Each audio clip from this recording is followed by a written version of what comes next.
Good afternoon, everyone. We are very happy to be here at apexart for the first in a series of public events around our exhibition, Fencing in Democracy. This exhibition is very important for us. We are all from the Rio Grande Valley, which is in South Texas. It's a population which is about 90% Mexican American or of Mexican descent, with a very high poverty rate of over 30% in the mid-30s.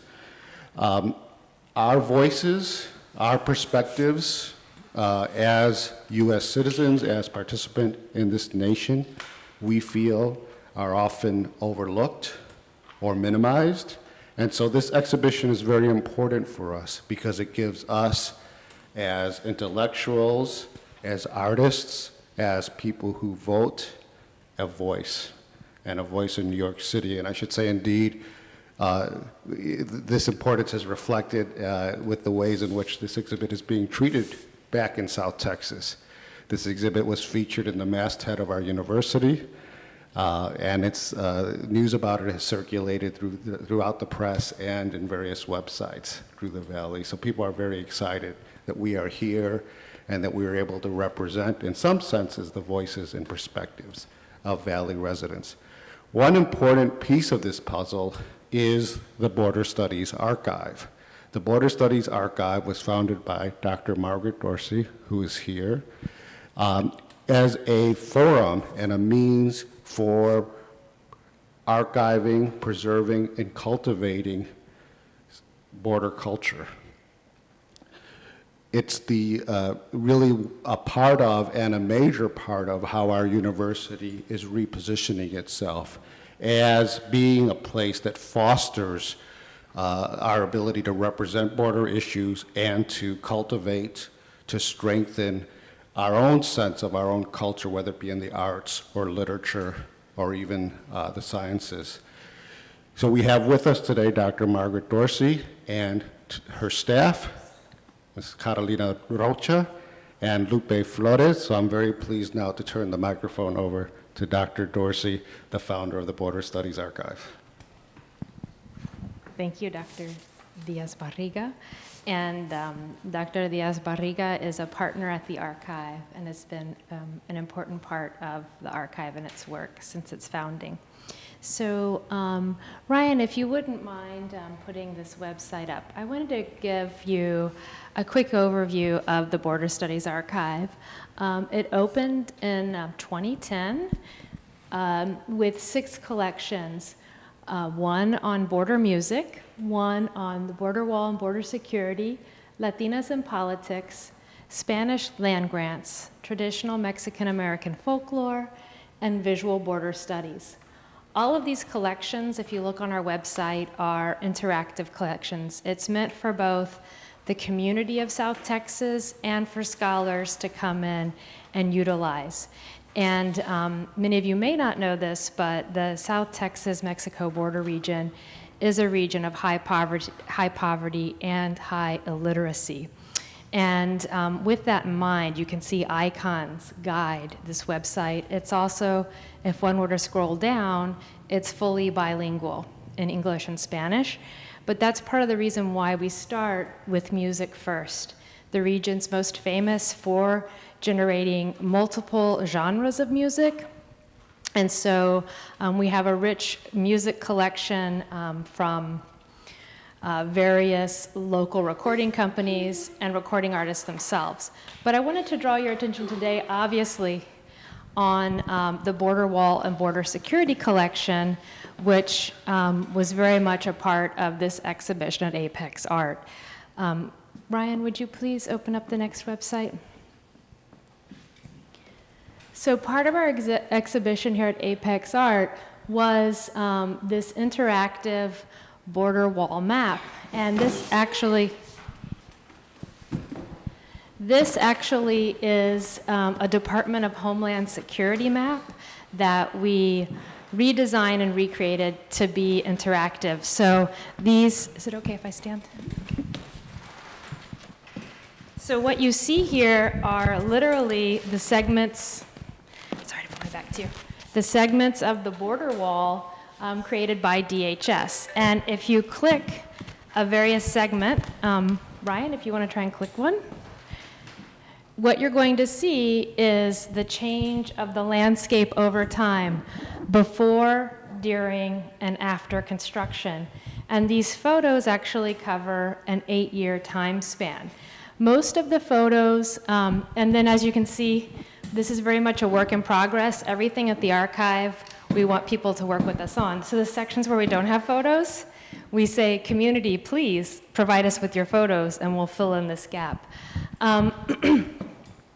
But most of these photos were provided by Scott Nickel, and then Lupe Flores here has added more to it, and we have updated them for this exhibition so that you can see the most recent changes. And actually, when you see Lupe's work for apexart, Fencing Democracy, you will see images that are also on this website, but more specific, which are from his family's ranch, where the border wall was built, which, once again, the border wall in South Texas was not built on the border, but at times 1.5 miles to 2 miles north of the border, inside the United States.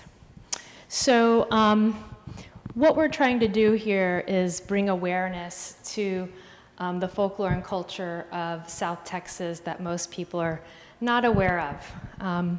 And so at that, I'm going to turn it over to Lupe and Carolina. If you have any questions about the archive or the mission, or more specifically on how we're doing archival work on the borderlands, I'm more than happy to talk about that. But quite frankly, when I speak about the mechanics of audiovisual recording practices, most people find it rather soporific, so I'm going to spare you that. But we do work at a preservation grade from start through finish in all of our projects whenever possible. You want to use your mic? Okay, can you just put the photos real quickly? So as Dr. Dorsey mentioned, my name is Lupe, and so I am a student at the University of Texas Rio Grande Valley, and you can just take a few seconds just to check out the photos, and yeah, and then I'll read a quick paragraph from Gloria Anzaldua's latest book, Light in the Dark. And so these photos, they are of apprehensions and of traffic stops that have happened not too far from the ranch where I live. So Anzaldua writes in her recent book, "Today, the division between the majority of us and them is still intact. We are nosotras. This country does not want to acknowledge its walls, its limits, the places some people are stopped or stop themselves, the lines they're not allowed to cross." Okay. I was born in the hospital of a small Hidalgo County town, but raised outside of the city limits, in Rancho Viejo, meters from the Rio Grande. The ranch, along with many others nestled between Military Highway and the river, has a history of conquest, colonization, and settlement, first by colonial New Spain and then by the Imperial United States. To get here, you must travel south all the way down to a farm-to-market road until you reach Military Highway, or La Militar, as some of the elders call it. La Militar is one of the last stretches of highway on the Texas side of the U.S. Mexico border. Rancho Viejo is where my father grew up, where his mother was born, and where her great-grandmother was born. My great-great-great-great-grandfather, John Ferdinand, or Juan Fernando Weber, according to historical documents, was an abolitionist and the first white man to purchase and resettle Spanish land south of what became known as Donna and Alamo. The geographical structure of the land grants and porciones, or miles-long rectangular stretches of land with riverfront property, were ideal for farming and ranching. The Rio Grande was thus a great resource for licit and illicit trade and for movement across borders when they were still loosely but contentiously defined amid various conflicts and wars during the early American period. In 2009, the federal and county governments finished the fortification of Hidalgo County's levee system, a project that included the building of a border wall mounted onto the levees and that turned the levees built by my great-grandfather in the 1950s into 21st century border fence infrastructure designed to prevent flooding and thwart informal immigration across the U.S. Mexico border. Before all of the hyper-militarization, however, Rancho Viejo is where my parents and grandparents raised me. Of course, the Border Patrol, or La Migra, was still around back then, before I was born, when my siblings were young, when my dad was young, and when my grandfather first crossed and recrossed the border through Ciudad Juarez to stumble upon my grandmother's family ranch to work and make a living. So I have two sections to read from. One's more creative, the other one's it's a piece of excerpt from a field note. Translating memory to text. The sun blazed fiercely that afternoon, but as kids, we never paid attention to the heat. We easily ran in and out of the house to hydrate and ran back up down the stairs or around the ranch. That day, for some reason, we paused from playing and found ourselves upstairs. My cousins, Chari and Sammy, out of breath, flushed and facing the dense monte or brush behind our ranch, we saw a group of individuals running along military highway. As a child, I could not yet articulate what was going on, but often heard words such as border patrol, mojados or wetbacks, and cruzando or crossing thrown around in daily dialogues at home and in elementary school when the Border Patrol made their annual visit during Drug-Free Week. So at that moment in time in my little head, I was around 7 or 8 years old, I yelled, "Ahí viene la migra," or "There comes the Border Patrol," virtually causing the group of border crossers to run hastily and probably anxiously across the levee down to the highway. Still heading southwest on the highway, they ran faster, occasionally looking back at our direction. We chuckled for a few moments and went back to our routine playing, completely forgetting about what had happened only a minute before.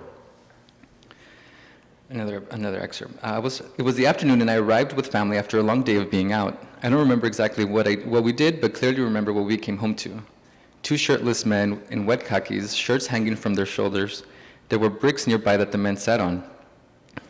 My grandmother quickly ran inside the house and shortly after brought a huge glass pitcher of lemonade and a tray of bologna sandwiches.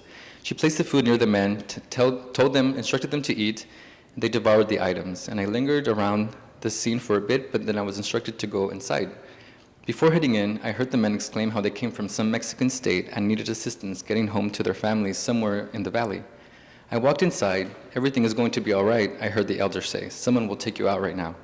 They assured them that they would be home in no time. Inside, I went about my childhood business and played around. At the same time, I saw migrants stumble onto the ranch. I saw patrolling Border Patrol, and an uncle who works for them proudly wear the United States Border Patrol badges. I would see him every Sunday at church, which sits along the river that's been in my grandmother's family for more than 80 years. There was always a distinction between him and the others who, through their actions, contradicted his position as a federal agent. The word around was that some of the guys from a certain generation movían el río, or moved the river, facilitated migrants' passages, and occasionally smuggled drugs. However, most of my memories and observations involve only the movement of people. Despite the obvious humanity lingering in the act of smuggling facilitation, perception of its illegality and corresponding criminality cloud over the cousins or primos involved in this activity. The hero in these border tales was usually the border agent who married into the family and caused an uproar when he started the force in the late 1980s, around the time I was born. Now retired, he spent his career in border enforcement conducting inspections and rotating between the El Paso and Laredo sectors and the Falfurrias checkpoint. He was sometimes stationed along the river in Hidalgo or Star counties. When working around Hidalgo County, any moment along the river could become a conflict of interest, considering the fact that some of his relatives, through marriage, were involved in the illicit activity being targeted by the state. At church parties, funerals, or other ritual juntas, the border agent and his primos were forced to negotiate their opposing positions as law enforcer and law evader. The obvious lingered in the time space occupied by both, but they looked the other way whenever they interacted. The border agent always looked down at them, and the border transgressors, always aware, only looked ahead. I'm good with type? And this is a excerpt from my field notes that are part of my data for my thesis. Sunday, April 10, 2016, 10:40 p.m. In the afternoon after our family lunch, I went to check on my brother who lives along Farm to Market Road. I exited the ranch and traveled east on Military Highway for a few miles. Meters before turning left on the Farm to Market Road, I noticed a Border Patrol vehicle rushing behind me. I turned, and it turned directly after me. With the sirens still off, it sped up to my left side so that our vehicles became parallel, and he could check me out up front. I shook my head and slowed down. He slowed down, got behind me, and turned his sirens on. I pulled over to the side and rolled my window down, still shaking my head. He walked over. "Hola, ¿cómo está?" Or, "Hi, how are you doing?" the agent said, assuming I don't speak English. He was dark-skinned like me, but had piercing blue eyes. He was very attractive, but not enough to get me to cooperate. Yeah, okay, I replied. Oh, you speak English? Of course, I reply. Are you good? He asked. I was good until you pulled me over. Why exactly is the reason we are here? We got a report that the sensors along the area went off, and you were coming out of there, he said. What do you mean? Did you see them get in my truck? With all the surveillance you have now, you should know when my vehicle comes and goes to work or to the store. I come out of here daily. I responded, visibly agitated and upsetting the officer as well. Hey, look, sir. If a vehicle is dirty and looks weighed down and we are alerted, we have the right to pull you over if you're coming out of that area, he said. No, you don't. I'm coming out of my home. Sir, you do know that your home is a zone of high drug and smuggling activity, so we can pull you over regardless. There are many of us who are new and not all of us know the area yet. But y'all are, and this is me, but you all or your overall system should know that the vehicles that come and go out of here, all the others do, and shouldn't they have intel to relay to the new people to avoid exactly this? This is ridiculous. You see, I don't have anything. This is the agent. Look, sir, I pulled you over to check you, and you look great. You hear me? You look great. Just go, be off, he said after having me there for about 6 or 7 minutes. I sped toward my brother's house only to find that he wasn't there. The drive back to the ranch was quiet. I saw the same Border Patrol agent in his vehicle patrolling on the levee as I drove back home to the ranch. The conclusion. It's unsettling how often I've been subjected to border enforcement tactics. As a kid living on the border, I didn't question these realities much, but often confronted myself with questions about the informal or illegalized nature of certain actions happening around me. It boggles my mind every time I try making sense of what I've seen in the past and observe in the present, of how my family's ranch along the Rio Grande has been at the receiving end of the border security apparatus. Many of my extended relatives have paid a high price, their freedom, for the enactment and maintenance of national security along the Rio Grande, while yet others have benefited from the apartheid-like inequalities that come with the participation in its maintenance. Many have been convicted of crimes of mobility for helping migrant crossers circumvent the nation-state boundary and its enforcement tactics, while others are praised for their work in combating immigration and smuggling facilitation in general. No protesters chant their names in marches, no posters with words of solidarity to those labeled smugglers by the media, state, and the liberal left who, in their exclusive fight for migrant human rights, have ignored the similarities and positive relationships between migrants and the facilitators who help them cross borders. The only discussion afforded to smuggling facilitators, like the people I know and have studied, are ones that criminalize them and condemn them to the lowest rings of morality. Even if the migrant doesn't fare well with the state, activists quickly rush to their aid. But there's no discussions about migrants and smuggler similarities and their symbiotic relationships. These relationships are what the U.S. Mexican nation states, the bureaucracies such as the Department of Homeland Security and Grupo Beta, and their people like my lawful uncle, want to diminish, but have not yet done so, and perhaps never will. Thank you.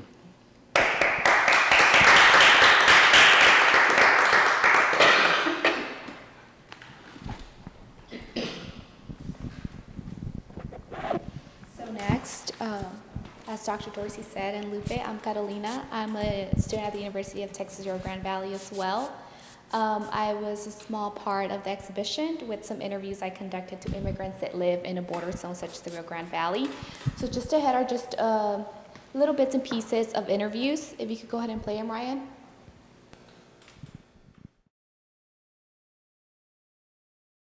Nos agarraron y sí nos echaron para México, a mí y otro compañero. Cuando nos arrestaron, ya nos dijo, ¿saben qué? Dijo la mera verdad que los paré, dijo, porque los reportaron a ustedes, que venía gente como indocumentada.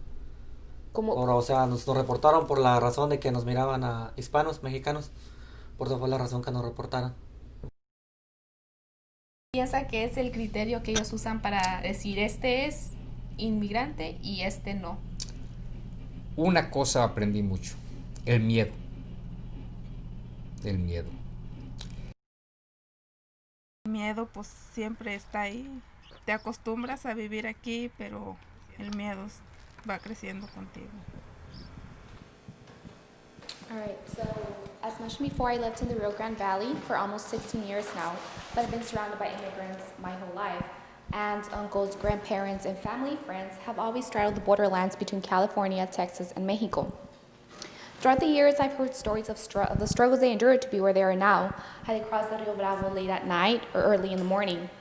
Sometimes they even crossed through the bridge legally or illegally. They told stories of how they ran from the Migra or the Border Patrol and hid under cotton plants for hours when the U.S. Customs and Border Patrol's protection hovered over the farms they worked on. I've heard my grandma over and over again say how my grandpa would leave for months to El Otro Lado, or the U.S., and return months later with his earnings in his pocket. My grandpa often relays stories of how scared they were of being detained that on their way back to Mexico, they would actually pay a coyote or a facilitator 10 cents to cross them back into Mexico through the Rio Bravo. My aunt and uncle's stories involved another type of resistance. Some marched with Cesar Chavez for better treatment of farm workers. My grandpa, tired of being called racist names and having rocks thrown at him by Anglo children, sent my 12-year-old aunt and cousin at the time to beat them up. Some of my aunts and uncles have waited about 10, some 15 years to be able to apply for their residency or their citizenship. Being surrounded by so many immigrants in an interesting transborder blend of legal and undocumented family members, I assumed it wouldn't be hard to interview a few of them. As I attended family barbecues or birthday parties, I heard all their stories, their pláticas or conversations about the migra. The women discussed how on their way to the grocery store, they spotted several Border Patrol agents, sheriffs, and local police officers. How they would scare their children by saying, "Stop jumping around the car," or "the police or the migra will take you." Then they would proceed to talk about so-and-so's wedding. If it was in a dance hall close by, they would definitely attend. If the dance hall was in another city, they would have to think about it, or maybe have somebody who was documented drive them there because they would not risk it. After the wedding talk, they started talking about the mensada, or the not-so-smart thing Rafa had done. Rafa is an immigrant woman with 2 daughters and 1 son, who heard that her nephew was soon to be married, and the baile or the celebration would be held in Corpus Christi. Eager to attend, Rafa decided to cross the checkpoint in Falfurrias, like you could see in Celeste Luna's painting. She said all she had to do was say "yes, sir" when asked if she was an American citizen or not. She had done it other times, so she didn't see what the difference would be. Well, Rafa was detained at the checkpoint when the Border Patrol agent asked her for her documentation. This incident happened late last year. Rafa was deported to Mexico once again and banned from entering the USA for 15 years. As "a quien se le ocurre," or "who does that," the woman would say. But then the air got thick as they wondered, what are her girls going to do? Her kid, her husband? One by one, they shared their stories of close encounters with the migra or the Border Patrol. The times they spent hours hiding on the side of the Rio Bravo and how they prayed that what happened to Rafa wouldn't happen to them. I listened to these pláticas or talks every time there is a family gathering, sad stories that turn into topics of conversation, stories to echar relajo to or to joke around to. So when I was invited to the exhibition, I quickly said yes, as I had plenty of people to interview, or so I thought. I set out to find possible interviewees. I asked my parents. My mom is a resident and my father is an American citizen. They quickly gave me a long, long list. After setting aside an entire day to go to these people's home, I went on my quest. I first stopped at a relative's house and explained what I was doing. I asked, "I'm going to be part of an exhibition and I would like to interview you to document your life as an immigrant in a border zone." I was confident that everybody would say "sí, como no," or "yes, of course." To my surprise, many said no. As soon as my questions were asked, their expressions changed, their heads dropped, and they fidgeted with their hands. Then they would proceed to say, "No me va a afectar," "this won't affect me," "para qué," "what is this for," although I had just explained. I had to reassure them many times that everything was going to be fine, but that did not work.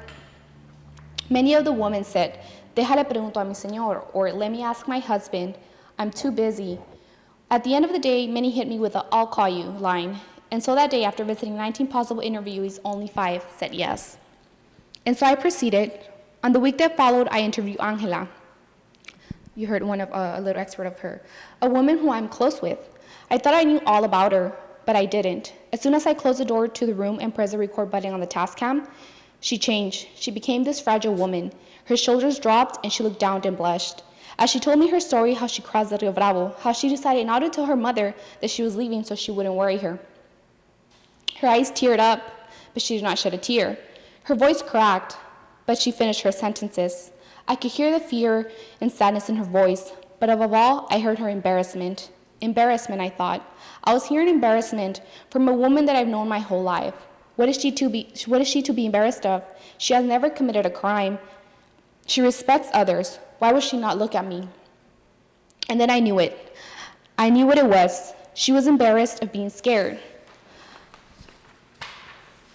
Of being scared to go to the grocery store, of being scared to go to her children's school, of calling me to take her children to the market because she was too scared of being caught by the migra. She was embarrassed of how scared she was. Here I was with a woman I thought I was close to, a woman I looked up to, and I never realized how scared she was. Days later, I interviewed Eduardo, a man whom I've seen my entire life. There he was, looking at the floor, not once looked at me. His voice trembled and he talked low so his wife wouldn't hear him in the next room. I listened as he said, "Nos reportaron porque nos mirábamos hispanos, mexicanos. Por eso nos reportaron." They reported us because they said we looked Hispanic, Mexican. That was the reason why they reported us. He was apprehended by the Border Patrol because he was targeted and criminalized for looking too Mexican in a region where more than 90% of the community is Mexican American. I am brown too, and can be assumed a Mexican or foreign born, but that should not mean that brown equals someone who should be criminalized and deported. Next, I interviewed Antonio, a man with first-hand experiences helping immigrants. He is an immigrant himself. When I arrived to his home, I waited about an hour because Antonio's children broke a window to the neighbor's house, and the owner wanted it fixed as soon as possible. Antonio told me that to that house they brought immigrants in to hide.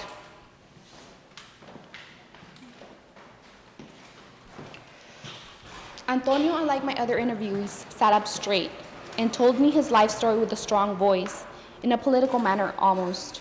He mentioned many times how the migra, or the border patrol, would scare him, but with the 19 years of living in a border, he has learned to manage his fears. However, he's not devoid of them. As heard on the audio snippets, Eduardo was shy and reticent to tell his story, especially as his wife sat in the other room. As heard in Angela's voice, a sense of fear lingers around the spaces in which immigrants inhabit and interact. Yet people like Eduardo, Angela, and millions more remain strong and enduring despite the obstacles they face. So what does it mean to say that there is a challenge in documenting immigrants' experiences in the borderlands of the Rio Grande Valley?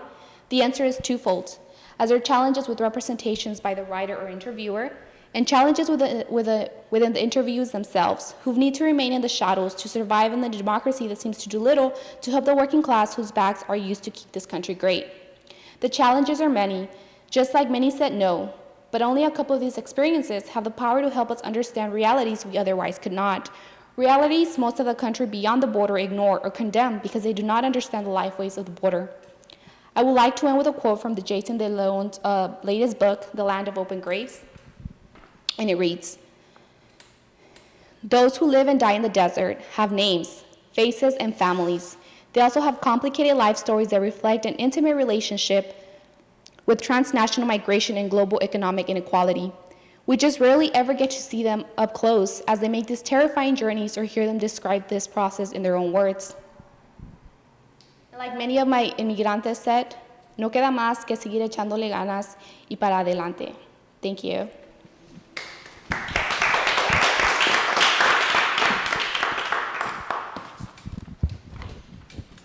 And I wanted to conclude by saying thank you to Apex Art for this wonderful opportunity to put together this panel, and also to thank the University of Texas Rio Grande Valley, which helped fund the travel of Lupe and Carolina to be here at the exhibit today. And I also wanted to thank those of you who came for coming on such a beautiful New York day, nice and sunny, when it might be much nicer to be at Central Park than in here. So everyone, thank you for coming. And rather than ramble on, I will open the floor. I just wanted to mention one thing that Carolina mentioned, Jason De Leon's work, and it is also part of the exhibition here at Apex Art. So at that, I will open the floor to questions and answers. Thank you so much for all these really interesting presentations. I have questions for all of you, but Carolina, just because you ended off, I had some questions. You hadn't started the interviews prior to this exhibition, or working right? Yes, I did. I Okay. started, well, when Dr. Dorsey invited me, it was like maybe 2 months before. I actually set out a whole day, as I said, and I was kind of thinking that it was going to be extremely easy. I would just go to their house and be like, hey, can I interview you? Yes, oh, come tomorrow at this time. And it was nothing like that. So I actually had to do it with a lot of time. And I would ask for a certain day, and they'll say, be here. I would get there, and they'll be like, I can't today, come tomorrow. And many of them just let me on and didn't let me interview them. They were just scared. So I had to start with a couple of months ahead. And you said that a lot of them were contacts, like the people that you knew, a lot of them, or I was wondering if some of the reasons that so many people declined the interviews was because they weren't as familiar with you, or like they didn't know if they could trust you, or if it was just the fear that it was whatever they shared would become public in such a way that they would put them in a more vulnerable position. There was actually a little bit of both. I had family members and I had family friends that I would see all the time at barbecues or just gatherings. I knew their names, I knew their kids, but I didn't exactly know them personally. Other ones that I knew personally, that I would be at their house every weekend, I talked to them. A lot of them even still said no, and it was because of the same fear. Everybody wanted to make sure that nobody would get to them, nobody would know where they live, who their real names were. So that was mostly the fear that everybody had, that their names would be disclosed and they would be apprehended. And I would add to that we started this project in November, outlining it. And as someone who's also done some field work in the area, it's fairly common for people in this region to promise to meet and talk with you, and then for it not to happen. Of course, Carolina's topic is much more sensitive, but this is probably one of the greatest challenges of field work in the Texas-Mexican borderlands. And obviously what she showed here and what's part of the exhibition, they are very, very brief clips of these much longer conversations that she had, which I have to say are spectacular. The research she did and the few people who did go on record with her, it's incredibly powerful stuff. You can hear the fear in the voices. You can also hear the speakers switch from being happy, making jokes, to going into fear mode. Like, people are remembering this. And I just want to compliment Carolina, because this was very sensitive, difficult work. And the way that she established rapport, even though she knew people, like she said, she met a different person during that formal interview, and not many people can do that. And it's wonderful work. And I want to say, you heard interviews in Spanish, but some of her interviews were also in English. So we translated the English ones into Spanish and vice versa. And some of them I want to highlight too, that when she's talking about the woman who was deported at the internal checkpoint, again, this is a checkpoint 75 miles inside of the United States, not like the U.S. Mexico border. Thank you. Any questions for Lupe? I know some of you came in late. His work is on his family's property, which is where they built the border wall. And so Lupe was talking about his experiences and observations of his family, where basically when his family drives down the road to leave their house, state troopers pull them over, assume they're criminals, assume that they are quote-unquote illegal aliens and not a family who can trace their ancestry back at least 150 to 200 years in the area. And there's a particularly provocative photo that this opens with, where not only are you verbally treated like a criminal, but they disrobe you. And so one of Lupe's cousin, right? Primo, was featured with his shirt off while a state trooper's, again, pulling out of the ranch, going to get on the highway. They said, "We believe you're a gang member. Those look like gang markings, and we want you to show them to us." So he literally disrobed for them. And these are not extraordinary moments, but unfortunately of the everyday experience on the borderlands. And Carolina or Lupe, one, mentioned your kids are, like someone in the family saying, don't wiggle too much, you'll get pulled over. It almost sounds like scary folklore that we study La Llorona, these stories to warn kids to behave, otherwise you'll get in trouble with the boogeyman. But in fact, we were pulled over on a Texas highway for no cause. And after they pulled us over, ran to our car, told us to turn down our windows as quickly as possible. They said the reason why they pulled us over was because our son was wiggling too much in the back seat. So I just want to say that it sounds like I said, the boogeyman story, but unfortunately this is how it is. The Constitution doesn't apply where we live. So these stories that Lupe and Carolina are sharing with us, unfortunately, are every day. And as anthropologists, that's what we're interested in, is the everyday experience.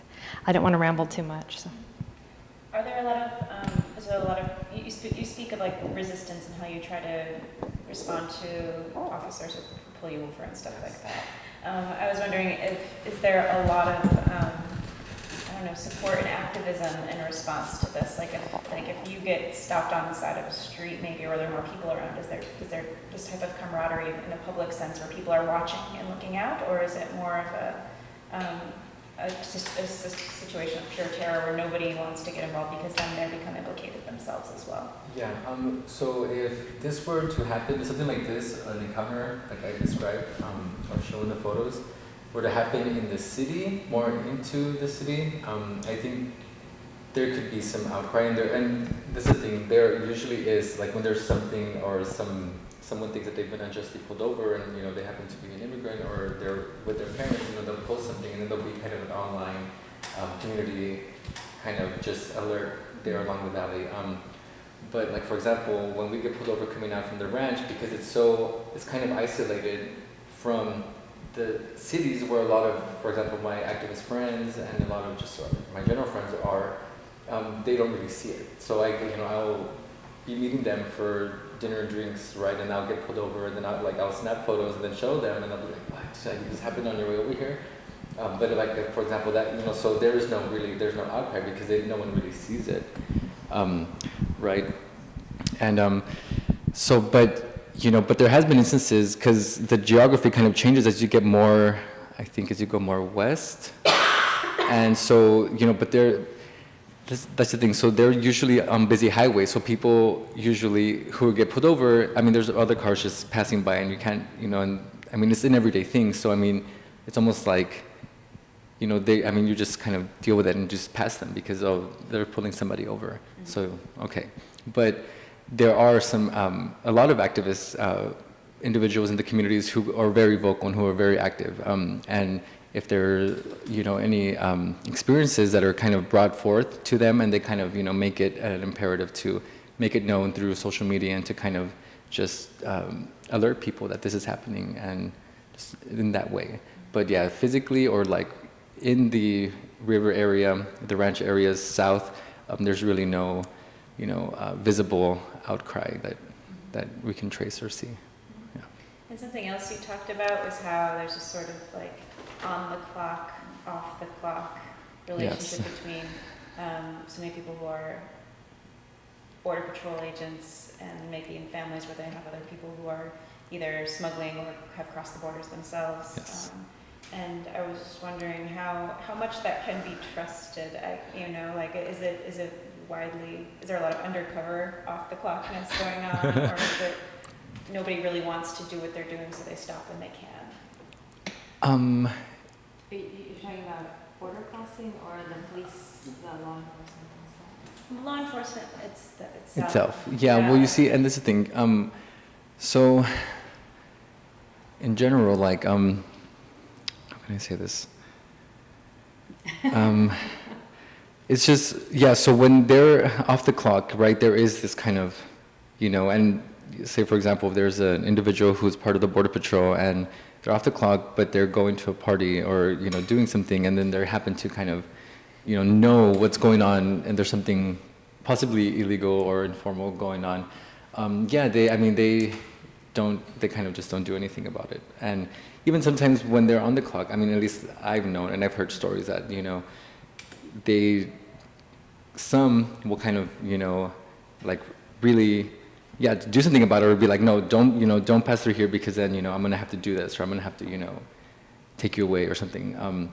But yeah, so I mean, there's just, there's a lot of looking the other way, and that's something that that I've experienced with some family members who are in the Border Patrol force, and then like I mentioned, some who are kind of in the more underground, informal sphere. But so there's always, I don't know, there's just this crazy interplay that I have been in the middle of, and so I know that sometimes a lot of the Border Patrol know when they're off the clock. In particularly like with their families, if there's something going on, but they won't really act on it, right? But even then, some of them will act on it when they're on the clock, and then some won't when they're on the clock. So it's really just contextual, and you have to kind of just I guess see or hear it out or something. I would add something to what Lupe said, or a little explanation, is that the photo you saw was of a Texas state trooper. And so there is a massive difference between how the city police, because there are all these little cities and towns, treat people versus state troopers. So right now the state of Texas has invested heavily, and I mean financially, heavily in sending down what they call the surge to the borderlands. So on Thursday, if you're driving north on the highways, you will just see a parade of state trooper vehicles coming down. And they send people from all over the state of Texas. So you've got this guy, and usually they're men, right, who's grumpy, away from home, very far away from home on the weekend. And then they leave on Monday. And so a lot of what you see happening, like the guy who pulled us over for our son wiggling too much, he was a state trooper. The guy who pulled over Lupe's cousin was a state trooper. And so it's very important, too, to distinguish between, especially in New York City, where we're hearing so much about the city police. Where we live, it's much less an issue of the city police and more the state troopers, Texas Rangers. So did you guys have any questions or comments? This is out of Brownsville, correct? Brownsville across the Texas border. Where Lupe did his field work is, are you from Texas? Do you know the- Okay, where are you from? Originally from El Paso. Okay, so his is around the Westlaco area, which is like halfway between Brownsville and McAllen, and a little ranch. And then Carolina's is even more complicated to explain. So Many of the people were from Westlaco, some were from Alamo, some were from, it's called La Habana, but close to Peñitas, and just basically around every little city around. So yeah. all Hidalgo County, Basically. no Cameron. Yeah. Interesting. For the Texans in the room. Any other questions? You mentioned at one point, Wendy, about sensors on the military highway, about like triggering and setting off, and I was wondering, I'm not really familiar with military highways, but I'm gathering that it's not just reserved for military one, but also I was wondering if these sensors exist on non-military highways as well, or it could be happening anywhere up to 75 miles away from the true border, as it were, if you could be tripping sensors and not even be on a certain type of a highway. So the highway is literally called Military Highway, and it was built for the U.S. military to have quick access to the border, and it runs almost parallel to the U.S. Mexico border. And the sensors the Border Patrol has put in all the land to detect motion, and they're kind of infamous historically for the cattle setting them off, and then the Border Patrol will go check it out. So they're kind of highly known for being useless, and these guys, you kind of laugh at it. But I'll Lupe, if you want to add anything. Oh, yeah, and actually, that's the thing.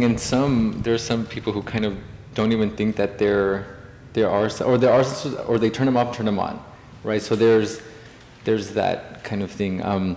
But yeah, so for example, when a handful of times that I've been pulled over, they'll say that there were sensors that were triggered, and so right when they were triggered, I, exited, right? And so that's why they pulled me over. But I mean, and I had, so whenever I exit that, the house, I mean, I have a clear view of like everything, and I mean, there's usually, not that I know, I mean, maybe it was happening when I was inside or something, but I mean, as far as I could tell, yeah, you know, and some people say that, I mean, some would say that there's not even sensors, or they'll move them around.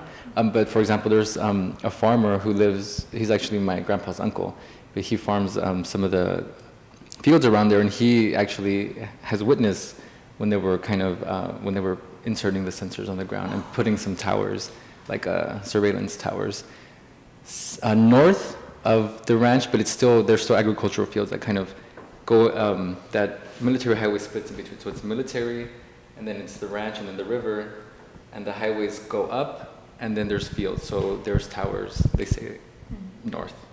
But yeah, but these sensors, I mean, and even the Border Patrols, they've told me personally, you know, that, oh yes, you know, we have sensors here, so, you know, that's what we get the trigger, right? They get the message. But yet, other times, you know, people will pass and there's no Border Patrol in sight. So what does that make you think? It feels like the Phantom Menace, you know, because you can't so, I mean, see them. yeah, no, and it's interesting. So, I mean, you know, and it's happened where there'll be, you know, a large group of people passing by, and you know, after they said their sensors were placed, and there's no Border Patrol, right? But because, you know, now they have more surveillance, so they kind of leave that there. But I mean, so then what's the point of them, or are they even there, or are they, you know, just selectively turned off and turned on, or, you know, I don't know. I have these questions myself too. Yeah, and this is a theme we've noticed in our research is this, what we're calling strategic ambiguity, that the state is using with citizens of the area. A question for you, Dr. Dorsey. Is the Border Studies Archive, it seems like there's a large online component. Is there a large, I guess, material component as well? The online component is more of a marketing vehicle. So all of the film clips are 5 minutes or less, and it's really a way to let people play with and see what we have and invite them in to look at our various collections. So for example, we have over 100,000 files, physical files on traditional Mexican American folklore, and that's been appraised to be worth approximately $1 million. We have another series of files on border life and border culture that's also been independently appraised to be worth about $2 million. And since I started, we've also focused on digitally born collections. So you can also come in and watch full interviews with conjunto musicians, local recording artists, people. We have a Spanish land grants collection, so people talking about the land's property and their ancestors going back to the 1750s. And actually, we've had people who've done the title work, so you can see the titles traced from present day all the way back to the 1750s. So it's very much, to use the art world's term, a mixed media archive. And so what we do is, even some of the digitally born materials, we've made them into DVDs so that people can feel a little bit like they're in a library and they can browse through them and read them and pick one out to use. So it's a both and kind of situation. Are there other similar archives along the border in different areas? No, I think we're at, yeah. And fortunately, we're known for having a very high caliber curation of our collection and preservation practices. So what I found is actually faculty and residents from other parts of the valley choose to come to the Border Studies Archive to donate their materials or to collaborate with us because they've been watching us since we started, and they tell us that they're just amazed by what we're doing. So I think we are unique, yeah. And did it start because of one large collection that somebody had and were looking to get rid of, or is it something the university That's a had in funny, their history? yeah. So I'm the founding curator, and it started with my hire. And so I inherited the traditional Mexican American folklore collection, and that's where we started, and we expanded out from there. So that's where we started, yeah. And I want to mention, like, some of them, things just tend to fall in our lap. So one of the interesting things to me that fell into our lap was in the 1970s, a group of professors and students did field work on Corandarismo, which means traditional folk healing practices. And they were using reel-to-reel for audio and visual recording, and also a lot of photographs that were slides. And and they wrote a book about it. They made it into a movie. So we received, I want to say the transcript for the movie, but also all of these old reel-to-reel recordings and slides. And I applied for and won a grant. And we had all of this material preserved, actually with an outfit based out of New York City. Some of the best audio, Ryan probably knows these people, sound engineers, audio-visual preservation people are in the city and are affiliated with the Library of Congress. So when they returned these, because the thing about reel-to-reel, I mean, this stuff was made in the 70s, right? 40 years ago, is that if I would have even tried to have shown it, it could have ruined the material. So I had not seen a lot of this material, and it came back, and it was just beautiful. And as an ethnographer, there's nothing like seeing someone in the 1970s. It wasn't staged or anything. They had the people doing the folk healing in someone's house, and you can watch the whole process with about 8 folk healers. It's just profound. And then the photographic slideshows, the photographs are beautiful. And one of the women who was involved as an undergrad actually is now a professor at UC Santa Barbara, actually a very well-known professor of psychology. And she was a part of this project as an undergrad, has been part of it. So we've had some amazing stuff that you just can't imagine, but because we're there, we receive it. And this one is just fun. You know, when you look at it, it just blows you away. And obviously, part of the fun too is border security. I started this collection because I think the construction of the border wall is the most monumental undertaking our country has begun in the 21st century, and we need to record this because I think scholars of the future are going to say, what happened? And we will have this collection there both. We have quite a bit of video from Miguel and I, our work, of interviews with politicians, regular people about their thoughts on the border wall. And what most people don't know, everyone knows, right, that Texas is a conservative state. But what most people don't know is everyone in South Texas was against the border wall. Like Bush's most staunch supporters, we have them in interviews calling him a Nazi and a fascist because this was taking away their private property rights, and they lost millions of dollars because of the border wall construction, because it was built in private property. So while this is kind of, for many, documenting a very sad moment in U.S. history, monumental yet sad, these other collections are full of joy and happiness. So that's one of the pleasures of working with the archive. And is there like a rotating exhibit or a way to make public certain selections, like, you know, the folk healing that you just mentioned? That's a great question. One of the things we do is public programming. So we have food events, actually. We have food contests. We have this amazing collection of recipes. And so we'll have a food contest based on recipes that we have, and we'll display the recipes on huge interactive television screens. And then people will come in, usually about 15 people come in, and celebrity chefs from the region judge it. And that draws attention to our food collections. There's not too much exhibition space, but we do all sorts of, we have had exhibitions dealing with the veterans of the region and the political activism of Mexican American veterans. Yeah. Thanks. Oh, and one other thing I wanted to say, when you're asking, Lupe was talking about a surveillance tower. There's one in that photo in the corner there. And in terms of political activism, on the other end, that was a protest rally, and the placard says, the wall is not the solution. And so people have protested, and up here too, these are veterans protesting the border wall and immigration change. So there have been highly formal and informal protests to this. Like one of the informal protests, like Lupe said, is people filming this on their iPhone, and when they go through the checkpoints, then they put it on YouTube and Facebook. And I think all of us, if I showed it in class, people would say, oh, I know who that is. I know that is.